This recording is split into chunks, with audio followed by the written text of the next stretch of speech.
Kemudian Kak Siti dengan Pak Su melanjutkan perjalanan untuk ke Gunung Ring.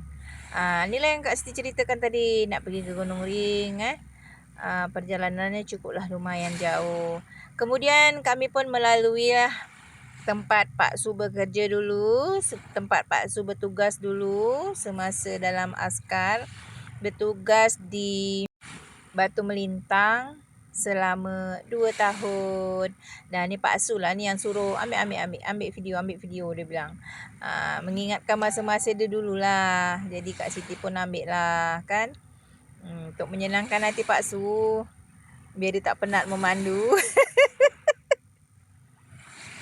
Kesian dia memandu kan. Dan kemudian akhirnya sampailah kami di Gunung Ring. Sampai di Gunung Ring, apa lagi, Pak sudah kelaparan. Dia bilang, ayolah kita makan. Kebetulan Kak Siti tak masak Kak Siti tak masak di pondok ni ataupun di gazebo ni. Kak Siti masak daripada rumah. Kak Siti dah siap-siap masak daripada rumah kerana Kak Siti malas nak masak-masak lagi kat sini. Akhirnya Pak Su pun makanlah sebab sebentar lagi nak jumpa masjid, kena solat Jumaat. Jadi Pak Su pun makan, Kak Siti dengan Pak Su pun makan setelah Kak Siti ambil video ini. Setelah makan kami pun lanjutkan perjalanan kami. Nah, inilah namanya Batu Ring. Batu Ring pula, Gunung Ring. Melatah Kak Siti ni. Nah, cantik kan Gunung Ring, di sini ramai ni orang yang jual-jual. Itu ada gua di dalam tu. Siapa berani masuk, masuklah. Kak Siti tak berani.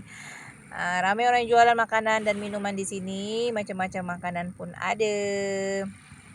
Seronok kalau dekat sini. Daerah yang tempatnya agak teduh, banyak pepohonan yang besar-besar. Di sebelah ni ada sungai, jadi bolehlah untuk mandi-mandi untuk mandi-mandi, bawa anak-anak duduk-duduk. Kemudian sampailah jumpa masjid. Pak Su pun berhenti menunaikan solat Jumaat. Kak Siti menunggu dalam kereta.